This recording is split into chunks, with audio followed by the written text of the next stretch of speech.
في الاغلب انت فاكر ان انت عشان يبقى عندك روتين في ثانويه عامه لازم يومك يبقى مثالي، لازم كل حاجه تبقى ماشيه صح مظبوطه على حسب الخطه، مخطط كل حاجه هتحصل في اليوم ازاي. ولا باتمان يعني.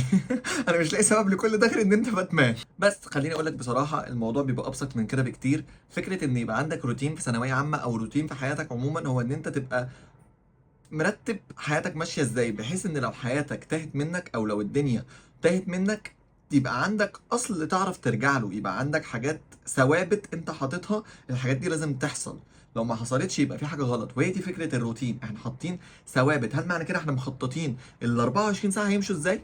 لا، بس انا مخطط في ثوابت. انا بصحى الساعه كذا، انا بنام الساعه كذا، انا بعمل كذا في الوقت ده. وهي دي فكره الروتين بكل بساطه. فدلوقتي انا في الفيديو ده هكلمك عن 5 حاجات عملتهم ساعدوني ان انا يبقى عندي روتين في ثانويه عامه عموما، وهيساعدوك ان انت يبقى عندك روتين في حياتك عموما. بس هم دول ال5 حاجات اللي برجع لهم لما ابقى عايز اعمل روتين او عايز اعمل يومي ماشي ازاي ابقى مظبط يومي بحيث ان هو يمشي زي ما في دماغي، مش اليوم هو اللي سايقني، لا انا اللي سايق اليوم.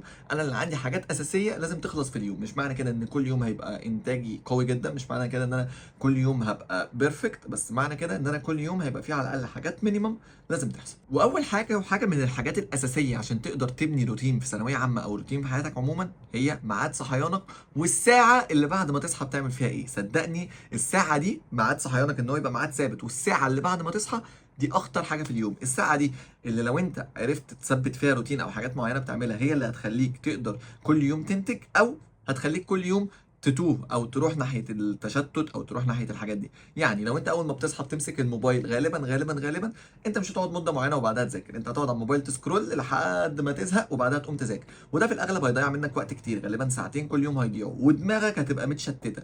وفي الاغلب هتشوف ناس بتصيح، ناس بتتكلم تقول اللي بيحصل ده مش طبيعي، اللي بيحصل ده ما اعرفش ايه.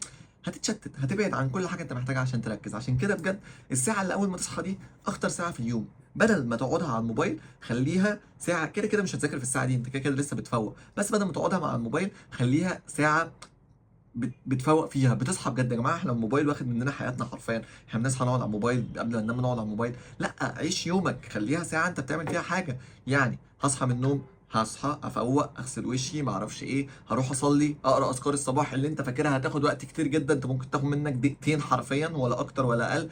هقعد افكر هعمل ايه في اليوم، اخطط، انتج، او ما اعمل لي فطار، او ما اعمل لي كوبايه شاي، اعمل اي حاجه. مش شرط امسك الموبايل. انا بفوق اقوم يا عم ارخم على اختي لو اختي صاحيه، اقوم اعمل اي حاجه غير انك تقعد على الموبايل. صدقني ده اللي هيبوظ اول يومك، وده اللي هيخلي بقيه اليوم يبوظ. اول ساعه دي هي اخطر ساعه في اليوم، لو باظت منك بقيه اليوم باظ. ودي اول واهم حاجه تعملها، تخطط لاول ساعه. لو هتسالني عن روتيني، انا كنت بصحى في الاغلب على 5:30 6 عشان الحق الفجر. كنت بحب ان انا الحق الفجر، اصلي واقرا اذكار الصباح، وبعد ما اقرا اذكار الصباح افكر انا المفروض النهارده هذاكر ايه او اعمل ايه. بعدها كنت بقوم ان انا بعمل لي فطار، وبعدها بعمل لي حاجه اشربها او كده. ولو كنت عايز اتفرج على حاجه، في الاغلب كنت بتفرج على حاجات من اليوتيوب ومش من الموبايل، من اللابتوب. وفي الاغلب كانت بتبقى فيديوهات عن قصص الانبياء او فيديوهات عن بحب اسمع احمد عامر جدا، فيديوهات عن حاجه من الحاجات دي. حاول تسمع حاجه تفيدك، تفتح دماغك، تصحصحك. بلاش شغل التشتت ده والله بيودينا في داهيه. تاني حاجه تعملها وبعد ما تبدا هي ان انت خلي مواعيد البريك ثابت. ومش شرط مواعيد دلوقتي، يعني ممكن اقول ان انا كل ساعه هاخد بريك ربع ساعه، دي حاجه فاليد جدا ودي حاجه انا كنت بعملها. ممكن كمان تزود معاها ايه يا باشا، انت ممكن يبقى عندك حصه قصيره النهارده، عندك انجلش خلاص بالكميات. يعني انا مثلا عندي النهارده ميعاد حصه الكيمستري مثلا، حصه الكيمستري متقسمه لبارتين. اول ايه ان انا هقعد ساعه واخد بريك، يا اما البارت يخلص. ممكن تبقى الحصه ساعه ونص فتاخد ساعه وبعدها تاخد بريك، او تقوم واخد ساعه الا ربع وبعدها بريك وساعه الا ربع بعدها بريك. هكذا يعني، خليك فليكسبل، خليك مرن. في اسابيع هيبقى فيها حصص طويله هتضطر ان انت تضغط على نفسك، في اسابيع هتبقى الحصص قصيره فهضطر ان انا اريح نفسي. يعني زي ما بتضغط على نفسك في الوقت اللي بتحتاج ان انت تضغط فيه، ريح نفسك في الوقت اللي انت مش محتاج تريح فيه. فخلي مواعيد البريكات ثابته، يا اما بكميه معينه هتخلصها، يا اما بوقت معين ساعه وربع مثلا، او كميه زي ما قلت لك. ونصيحه نصيحه نصيحه، حاول في البريكات دي ما تبقاش بتستخدم فيها الموبايل. يعني هقول لك على حاجه، لو بجد بجد انت السوشيال ميديا واكلاك، حاول تخلي الفتره بتاعت ثانويه عامه دي كلها على اليوتيوب، لان اليوتيوب فيديوهاته على الاقل ما فيهاش كميه التشتت اللي موجود على الموبايل اللي هيخليك تتشتت. حاول تتفرج على حاجات من اليوتيوب، تدور لك على هوايه على اليوتيوب تدور على الكلام ده. وحاول البريكات دي بالذات ما يبقاش فيها كده، لان صدقني عمرها ما هتبقى ربع ساعه. حاول تاخد البريكات دي بحيث ان انت تقوم تعمل حاجه، تقوم تفك يا عم، قوم اعمل استرتشات، قوم اتحرك، انكش حد، اعمل حاجه. بس بلاش ان انت تمسك الموبايل، لان في البريكات دي مسكه الموبايل هتبقى رخمه. هل معنى كده ان انت ما يبقاش معاك موبايل في ثانويه عامه؟ لا، خليه معاك وخلي وقته معروف انا هستخدم الموبايل الساعه كذا، هي ده الوقت اللي انا مثلا مسموح لي ان انا سكرول فيه، ان انا اعمل فيه. انما طول ما هو متساب في طول الوقت حواليك، صدقني ده هيشتتك اكتر من اي حاجه. يبقى دي تاني نقطه واهم نقطه، ان انت مواعيد البريكس ثابته. ليه؟ ده يخليك من جوه نفسك كده انت عارف امتى هتاخد البريك، امتى هتحصل، لما تبقى مضغوط تقول خلاص كلها ربع ساعه واخلص، خلص بس الحته دي، ما اعرفش ايه كل الكلام ده. طب هل معنى كده ان كل مره لازم تعمل كده؟ لا، خليك فليكسبل. يوم انت تعبان، ما طبيعي مش هتقدر تكمل الساعه، خلاص نص ساعه واخد بريك بعدها نص ساعه. في فليكسبيليتي في الموضوع. بس الايام اللي انت كويس فيها لا، ساعه واخد بريك، لازم تعود نفسك على كده. تمام؟ او زي ما قلت لك كميه تخلص وبعدها تاخد بريك. تالت حاجه، ودي واحده من اهم الحاجات او اهم النقط اللي تركز عليها، حط لنفسك مينيمم تخلصه لو انت مش قادر. يعني انا بالنسبه لي كنت حاطط مينيمم اخلصه لو انا مش قادر، ان انا ابقى شفت الحصه، على الاقل شفت الحصه وحليت الكلاس ورك بتاعها. ده مينيمم، حاجه اقل حاجه تخلص في اليوم. لو ما خلصتهاش يبقى في مشكله. فاهم قصدي؟ ساعتها لازم نعرف ايه المشكله ونحلها. يعني انت كده هتلوم نفسك، هتعاتب نفسك، هتشتم نفسك. لازم يبقى في مينيمم انتاجيه في اليوم انت محددها، على اساسها تبدا تحدد انا هضغط نفسي دلوقتي، انا مش هضغط نفسي، انا ما اعرفش ايه. يعني مثلا اسبوع عندك الحصه قصيره، خلاص يا باشا انا خلصت المينيمم اللي انا محتاجه في الانتاجيه. لو قادر ممكن احل زياده، طب مش قادر خلاص يا باشا انا خلصت اللي عليا. هي دي الفكره، ان انت تحط مينيمم. هل معنى كده ان انا كل اسبوع مش هحل؟ لا، في اسابيع هحل زياده، بس الاسابيع اللي انا مش قادر فيها مش هحل زياده. ما تضغطش على نفسك بزياده، في نفس الوقت ما تسيبهاش قوي. فاهم قصدي؟ يعني لازم تبقى بين البنين، محل على نفسك. فعشان كده بقول لك حاطط على الاقل مينيمم، الحاجات دي هي اللي انا هخلصها. لو ما خلصتهاش لا، لازم اعرف ايه المشكله اللي حصلت النهارده خلتني ما اخلصش، ولوم نفسك وعاتب نفسك واضغط نفسك ساعتها. ليه؟ لان كده في مشكله. ما عدا لو كنت تعبان، لو كنت تعبان ساعتها اقدر افهم الموضوع ده. يعني انا في فتره تعبت فيها في ثانويه عامه كنت فاهم الموضوع ده. غير كده لا، يبقى انت عندك مشكله. رابع حاجه، ودي اللي هتاثر عليها تالت حاجه، ان انت تثبت وقت للهوايات بتاعتك. انا كنت مثبت ساعتين في اليوم للجيم، هم دول الساعتين بتوع الجيم، وفي الاغلب كانوا بيبقوا بالليل. بس بشرط انك تبقى خلصت المينيمم اللي عليك. لو انا ما خلصتش المينيمم اللي عليا، انا هاخد الساعتين دول عشان اخلص اللي عليا. ليه؟ لان انا ثانويه عامه هي الاهم بالنسبه لي. طب هل معنى كده ان انا ماليش هوايات؟ لا، انا ليا وقت لهواياتي، بس الفكره كلها ايه؟ لازم اخلص اللي عليا الاول. فلو ما خلصتش اللي عليك مش هتنزل، مش هتروح الهوايه اللي انت عايز تروحها، سواء كانت جيم، كوره، رسم، يا عم هتفرج على فيديوهات يوتيوب، هقعد على الموبايل. ده البريك بتاعي، الساعتين دول هم البريك بتاعي، هم اللي انا بريح فيهم. بريح فيهم على حسب بقى دماغي. وانا شايف ان بلاش موبايل في الساعتين دول، حتى خليهم هوايه، خليهم جيم، خليهم حاجه تفك بيها عن نفسك. خروجه يا عم، انزل اخرج مع، هقعد الساعتين دول على القهوه، اعمل اي حاجه، بس بلاش الموبايل. الموبايل صدقني هيكبتك. فزي ما بقول لك، لو انا ما خلصتش المينيموم اللي انا محدده، مفيش الساعتين دول، انا بعاقب نفسي. وهي دي الحته اللي انا كنت بقول لك عليها، لوم نفسك.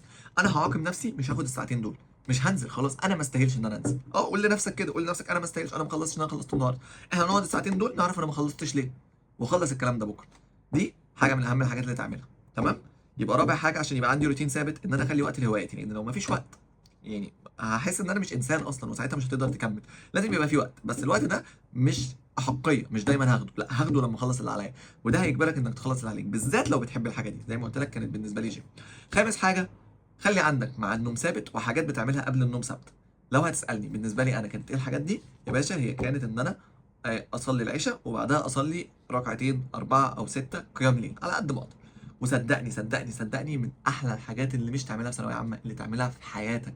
تحس براحه، هتطلب من ربنا كل حاجه، تطلب كل اللي نفسك فيه. والله يا ابني انا لو ما كنتش عملت كده صدقني انا ما كنتش هقدر اطلع اوان. انا في اسئله حلال غلط محسوبه لي صح. ده بسبب ايه؟ بسبب ان انا كنت بدعي ربنا كتير. فالروتين الثابت بالنسبه لك ايه؟ صلاه العشاء ركعتين او 4 على قد ما تقدر، كل واحد ومقدرته. وبعدها توتر بركعه، ويا باشا خلاص احنا هنعمل ايه؟ انا اخش انام دلوقتي. ده ميعاد النوم، وده الروتين الثابت اللي يبقى عندك قبل النوم. هي دي الفكره كلها. يبقى اخر حاجه، ميعاد النوم يبقى ثابت وروتين ثابت قبله. اي نعم، هيبقى يعني خليك فليكسبل بقى في كل حاجه. معاك نص ساعه ايرور، فاهم يعني؟ ده طبيعي ان انت مش 10 جت يا وانا ما نمتش، لا عادي معاك ل 10 ونص، فاهم؟ بس مش تيجي لي 11 وتقول لي يا لا يا عم انا لسه معايا وقت. ده طبيعي. خلي فيه فليكسبيليتي في الموضوع، بس في مواعيد ثابته، حاجات ثابته، اصل اقدر ارجع له. تمام؟ دي اهم حاجه، وصدقني من اكتر الحاجات اللي هتفرق معاك، وبالذات اول واخر حاجه. صدقني لو انت ميعاد نومك ثابت وميعاد صحيانك ثابت ثابت لو انت ميعاد نومك ثابت وميعاد صحيانك ثابت، صدقني دي من اكتر الحاجات اللي هتفرق معاك في حياتك، مش في ثانويه. لان انت هتبقى من جواك خلاص. وصدقني اول ساعه بلاش موبايل، واخر ساعه برضو حاول تخليها ايه، معظمها صلاه وما اعرفش ايه، وبتدعي كتير وكده. دي الحاجات اللي انا عملتها فرقت معايا جدا في ثانويه عامه، خلتني ان انا قادر افضل ثابت على الروتين. ومن الحاجات اللي هتخليك قادر تفضل ثابت على الروتين هي قيام الليل. بجد هيخليك قادر، وهيخليك تدعي وتشكي همك براحتك. صدقني من اكتر الحاجات اللي فرقت معايا، ومن اكتر الحاجات اللي كانت مفيده بالنسبه لي. فصدقني مش معنى ان انت يبقى عندك روتين انك تبقى مخطط اليوم كله، بس هو يبقى فيه ثوابت اصول هترجع لها لما الدنيا تلخبط معاك. عشان انت لما الدنيا بتلخبط معاك بتتحط على البايلوت مود، فيبقى بالنسبه لك البايلوت مود، بايلوت مود يعني انت دماغك هي فاهم زي لما بتصلي وانت مش مركز كده، ها. المهم، فيبقى اللي مش مركز بالنسبه لك ان في ثوابت في اصول حتى وانا مش مركز. بس صدقني جرب الحاجات دي هتفرق معاك جدا. حاول تبنيها من اول شهرين، اول شهرين بيبقوا سهلين. ابني فيهم روتين، ابني فيهم روتين لنفسك. انا هعمل ايه، انا ازاي هنظم حياتي، ازاي هنظم وقتي، ازاي هعمل كل الكلام ده. لو عملت كده صدقني اوعدك ان الموضوع هيختلف معاك جدا. هتلاقي ان انت قادر تركز اكتر في السنه، وهتلاقي ان انت انتاجيتك وكل حاجه وفعاليتك زادت. اول شهرين هيبقوا رخمين انا عارف بسبب الموضوع ده، بس هيريحوك بعدين جدا. ده اللي انا عملته وحاولت اساعدك وافيدك بيه، واللي تحب نتكلم عن ايه الفتره اللي جايه، واتمنى ان انا ابقى ساعدتك.